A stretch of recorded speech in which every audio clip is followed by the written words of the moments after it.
Bab 13. Diunggah oleh baca suara. Aku hanya menatapnya, tercengang. Apa yang dikatakan kelelawar tua ini? Apa, kamu tidak bisa serius, kan? Saya berhasil berkata tanpa berpikir. Dia hanya memiringkan kepalanya sebagai jawaban, kenapa tidak? Untuk satu hal, aku seorang manusia. Apakah bahkan diizinkan memiliki manusia di kerajaan ini? Juga, aku perlu memastikan keluargaku baik-baik saja dan memberitahu mereka bahwa aku masih hidup, aku membantah. Mendengar ini, kakek terdiam ketika dia merenung sedikit sebelum berbicara lagi. Tinggal di sini bukan masalah asalkan kamu menggunakan namaku. Adapun orang tuamu, Brad, apakah itu suatu keharusan mutlak untuk bertemu langsung dengan mereka? Giliran saya untuk merenungkan saat ini. Maksudku, kurasa itu bukan keharusan bagiku untuk bertemu langsung dengan orang tuaku. Meskipun aku merindukan mereka, yang paling penting adalah mencari tahu bagaimana keadaan mereka dan membuat mereka tahu bahwa aku baik-baik saja jika mereka juga, jawab saya. Kalau begitu ikut aku besok pagi, berada di luar rumah pukul 6 pagi, tajam. Sebelum dia berbalik untuk pergi, aku menghentikannya, tunggu. Aku tidak mengerti mengapa kamu menginginkan aku sebagai muridmu. Juga, kamu kedengarannya sangat terburu-buru. Apakah tidak mungkin bagi saya untuk kembali ke rumah dan menghabiskan sedikit waktu dengan orang tua saya sebelum kembali ke sini untuk berlatih di bawah Anda? Petik 2. Aku ingin kamu menjadi muridku karena aku melihat potensi dirimu. Nak, sejumlah orang yang tak terhitung jumlahnya telah memintaku untuk menjadikan mereka sebagai murid mereka, dari kaya menjadi miskin, dari muda ke tua. Tapi tahukah kamu berapa banyak aku? Aku telah mengambil sejauh ini. Tidak ada. Anak-anak nakal generasi baru ini membuatku bosan. Hanya karena beberapa orang tua bangsawan kaya itu berpikir anak mereka istimewa, mereka pikir mereka memenuhi syarat untuk meminta aku menjadi mentor mereka. Aku hanya mengerutkan alisku, tidak mengetahui kemana kakek Tesia pergi dengan ini. Petik 2. Kamu berbeda. Aku tahu kamu memiliki bakat luar biasa dalam manipulasi mana dan hanya Tuhan yang tahu bagaimana tetapi kamu memiliki teknik yang lebih baik daripada aku, tapi itu bukan alasan mengapa aku memutuskan untuk mengajar kamu. Brad, aku perlu bertanya Anda, bagaimana Anda penjinak binatang? Segala jenis hiburan yang ada di wajahnya sebelumnya tidak ada lagi karena wajahnya yang tajam memancarkan tatapan maut. Penjinak binatang, apa yang kamu bicarakan? Saya benar-benar bingung. Meskipun malam sudah membaik dan Penatua sudah mengirim Tesia tidur, sepertinya percakapan ini tidak akan segera berakhir. Ayo kembali ke dalam dan bicara, katanya, membawaku ke ruang tamu dengan sofa dan perapian yang menderu. Duduk di sofa, dia melanjutkan. Mari kita mulai dari awal. Aku berasumsi kamu tahu bahwa binatang mana memiliki inti mana seperti manusia, elf dan kurcaci kan? Saya mengangguk pada ini. Benar, sama seperti binatang buas mana, manusia, elf dan kurcaci memiliki kualitas di inti mana yang berbeda dengan ras mereka sendiri. Dia mengambil selembar kertas dan mulai menggambar grafik. Iklan. Air. Pabrik es. Bumi, gravitasi. Magma. Api logam. Angin petir, suara. Ini adalah 4 elemen dasar dan bentuknya yang lebih tinggi. Bentuk yang lebih tinggi, es, logam, petir, suara, hanya dapat dikendalikan oleh penyihir terutama yang mahir elemen dasar tertentu. Menyimpang. Disinilah letak perbedaan kualitas rasial. Dia menulis deskripsi singkat di bawah setiap ras. Manusia. Penyihir manusia memiliki kemampuan untuk memanipulasi keempat elemen dasar dan merupakan satu-satunya ras yang mampu memiliki penyimpangan. Yang dapat mengontrol bentuk elemen mahir mereka. Mereka juga memiliki penyimpangan yang bahkan dapat melampaui 4 elemen dasar, seperti penyembuh penghasil membuat core mana mereka yang paling beragam. Peri. Penyihir elf hanya bisa memanipulasi air, angin, dan bumi tetapi dengan afinitas yang jauh lebih tinggi. Kami juga memiliki sifat khusus yang berbeda dengan ras kami yang memungkinkan penyihir berdarah murni untuk mengendalikan tanaman. Namun, elf tidak memiliki penyimpangan yang dapat memanipulasi air, angin, dan bumi ke dalam bentuk mereka yang lebih tinggi. Kurcaci. Penyihir kurcaci hanya bisa memanipulasi bumi dan api, tetapi, seperti elf, mereka memiliki afinitas yang jauh lebih tinggi untuk kedua elemen itu. Ciri khas mereka terletak pada kenyataan bahwa semua kurcaci mampu membentuk dan membengkokkan logam, sementara beberapa penyimpangan memiliki kemampuan khusus untuk memanipulasi bumi dan api menjadi magma, sesuatu yang bahkan tidak dapat dilakukan oleh penyimpangan manusia, apalagi elf. Namun, mereka hanya dapat memanipulasi kedua elemen dasar dan, seperti elf, tidak memiliki kemampuan untuk mengontrol bentuk elemen dasar yang lebih tinggi. Tunggu, aku tidak mendapatkan semua ini. Mengapa manusia tidak bisa memanipulasi tanaman dan magma? Saya bertanya sambil membaca bagan infonya yang berguna. Pertanyaan bagus. Hanya elf yang dapat memanipulasi tanaman, yang merupakan satu-satunya bentuk alam yang hidup, karena garis keturunan kita sangat afinitif terhadap unsur-unsur pemeliharaan. Hanya ras dwarf yang dapat memanipulasi magma dan logam karena, seperti kita elf, garis keturunan mereka membuat mereka sangat mahir dengan unsur-unsur pembangun. Petik 2. Aku mulai menggosok jembatan hidungku tanpa sadar ketika otakku berputar. Oke, aku mendapatkan perbedaan antara tiga-tiga ras, tapi apa hubungannya dengan aku menjadi penjinak binatang? Lagi pula, apa artinya itu? Aku akan ke bocah itu. Dia menggonggong. Mana binatang buas berbeda dari 3 ras humanoid karena masing-masing spesies memiliki karakteristik khusus mereka sendiri. Daftar semuanya tidak akan ada habisnya jadi saya akan memberikan contoh sederhana. Penyihir, petualang atau tidak, diklasifikasikan E, D, C, B, A, S, SS kelas. Klasifikasi ini juga sama untuk mana binatang buas. Ambil elang Sonic. Mereka adalah binatang B kelas yang memiliki kecepatan luar biasa saat dalam penerbangan. Mereka semua harus memiliki afinitas untuk angin dan suara atribut-atribut ini bawaan dalam core mana mereka. Terlepas dari afinitasnya, jika core mana ini diambil dan diberikan kepada manusia atau peri penyihir yang berspesialisasi dalam elemen angin, pelatihan mereka akan berjalan jauh lebih cepat daripada hanya mengolah mana dari mereka. Lingkungan tapi hanya itu. Petik 2. Saya tidak sabar menunggu ketika Penatua Virion meneguk segelas air sebelum melanjutkan.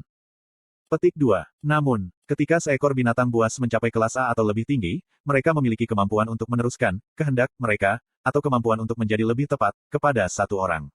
Aku memanggilmu penjinak binatang buas sebelumnya karena kamu memiliki makhluk buas mana akan diinti mana Anda dan dari perkiraan saya, bukan sembarang kehendak tetapi kehendak mana kelas S binatang jika bukan kelas SS akan. Aku hanya bisa merasakan ini karena aku penjinak binatang juga, meskipun kehendak binatang buas itu bahwa saya menjinakkan adalah binatang kelas A, bayangan macan kumbang. Petik 2. Jadi begitulah cara dia bisa begitu cepat. Melihat ekspresi wahyu di wajah saya, Penatua Virion hanya tertawa kecil. Ya bocah, aku bisa menggertakmu seburuk itu dengan memanfaatkan kehendak bayangan panterku. Tapi aku hanya menggunakan sekitar 50% dari kecepatanku. Dia bisa lebih cepat. Segalanya mulai masuk akal, tanda aneh. Samar yang muncul di inti mana saya setelah Sylvia mencungkilnya dan bagaimana dia mengatakan kemajuan masa depan saya akan tergantung pada memahami kekuatannya. Mata saya berlinangan air mata ketika saya menundukkan kepala, berusaha menjaga agar air mata saya tidak jatuh. Kamu pasti telah melalui banyak hal, nak. Aku tidak akan mendorongmu untuk sebuah jawaban, tetapi alasan mengapa sangat penting bagiku untuk membimbingmu adalah karena kamu tidak punya banyak waktu, katanya dalam sebuah suara hangat tapi keras. Maksud kamu apa? Aku terisak, menatapnya. Kekuatan dari inti mana Anda terlalu kuat untuk ditangani oleh tubuh Anda yang belum matang. Biarkan saya bertanya kepada Anda, nak. Apakah Anda baru-baru ini merasakan rasa sakit yang membakar datang dari inti mana Anda? Karena dia mengangguk dengan sungguh-sungguh. Jika kamu tidak belajar mengendalikan inti mana yang baru, itu akan menghancurkan tubuhmu. Matanya menatap lurus ke arahku, menghilangkan keraguan yang mungkin kumiliki. Petik 2. Aku mengerti. Sepertinya aku tidak punya pilihan selain berada di bawah bimbinganmu. Namun, aku tidak berpikir aku akan bisa fokus pada pelatihan tanpa memastikan bahwa keluargaku baik-baik saja dan mereka tahu aku aman juga. Anda menyebutkan sesuatu tentang itu sebelumnya. Kataku, berusaha mengendalikan emosiku. Haha, panggil saja aku kakek mulai sekarang. Murid pertamaku setidaknya harus memanggilku seperti itu. Dan siapa tahu, mungkin aku akan menjadi kakek mertuamu. Dia tertawa kecil ketika mata saya melebar sebagai tanggapan sebelum melanjutkan. Kita akan pergi menemui seorang teman lama saya besok yang akan mengurus kekhawatiran Anda. Yang saya butuhkan dari Anda mulai sekarang adalah ketekunan Anda. Bahkan saya tidak yakin berapa lama bagi Anda untuk menguasai dasar-dasar kehendak binatang buasmu. Dalam 200 tahun hidupku, aku belum pernah melihat penyihir muda, apalagi penjinak binatang buas. Kau akan membawa perubahan besar pada bocah dunia ini. Aku tahu itu. Petik 2. Aku baru saja menggaruk pipiku panas karena malu. Tidurlah sekarang, bocah. Besok akan menjadi hari yang panjang. Kamu akan butuh istirahat. Aku bangkit dan membungkuk sebelum mengucapkan selamat malam padanya. Selamat malam, kakek. Dia terkekeh, melambaikan tangan dan aku menjatuhkan diri ke kasur. Saya bangun dari tidur saya, mendengus, merasakan sensasi berat membebani tubuh saya. Apakah itu kekhawatiran saya, beban saya, harapan yang diberikan pada saya? Apakah ini membebani saya bahkan ketika saya tidur? Pagi Art, bangun. Saya membuka mata dan melihat bahwa beban saya telah mengambil bentuk seorang wanita muda yang cantik yang sangat mirip penampilannya dengan teman saya Tess. Ayo, ngantuk. Kamu harus segera bertemu kakek. Bing, hei, jangan kembali tidur. Dia terpental ke atas dan ke bawah, masih di atas saya. Apakah dia tidak tahu betapa tidak senonohnya hal ini bagi orang lain? Kepolosan anak muda. Aku mengerti. Aku bangun, Tess, tolong turunlah dari perutku supaya aku bisa bangun, terangku, masih setengah tertidur. Hehe gelombang Art, rambutmu terlihat lucu. Hei, apakah benar kamu akan tinggal di sini sebentar? Kakek memberitahuku pagi ini. Aku sangat bahagia. Kamu benar-benar tinggal, kan? Benar. Tess berseru dengan senyum lebar yang menempel di wajahnya yang imut. Mencoba menjinakkan rambut ranjangku, aku menjawab, kita akan tahu pasti setelah perjalananku dengan Penatua Virion, tetapi kemungkinan besar, sepertinya aku akan mengganggumu sedikit lebih lama, putri. Dia menikam lenganku dengan dia. Jari, bukan putri. Tess. Aku akan marah jika kamu tidak memperlakukan aku lebih baik. Sialan, dia tampak sangat lucu dengan wajahnya cemberut. Baiklah, baiklah. Aku harus mandi dan bersiap-siap, kecuali kalau kau ingin melihatku telanjang, kupikir kau harus meninggalkan ruangan, Tess. Aku menggerakkan alisku dengan jijik. Aku akan meninggalkanmu cabul. Aku bisa melihat telinganya menjadi merah saat dia bergegas keluar dari ruangan. Saya tidak berpikir itu akan bekerja dengan baik. Tubuh saya yang berumur 4 tahun bahkan belum matang. Petik 2. Aku hanya mengangkat bahu dan melompat ke kamar mandi untuk bersiap-siap, memastikan untuk menyimpan batu yang terbungkus bulu di dalam jubahku. Ketika saya berjalan menuruni tangga melengkung, seorang kepala pelayan membuka pintu depan untuk saya dan saya melihat kereta kecil dengan kakek Virion dan Tess di dalam. Ayah, tidak pantas bagi manusia untuk tinggal di dalam kerajaan ini. Alduin benar, Penatua Virion. Meskipun menyelamatkan Tessia adalah sesuatu yang selamanya akan saya syukuri, memiliki seorang manusia yang tinggal di sini bertentangan dengan semua tradisi.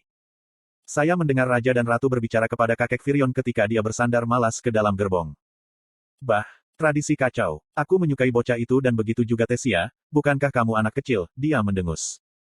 Kakek, bukan seperti itu. Dia hanya, suaranya menghilang pada akhirnya, wajahnya bersinar.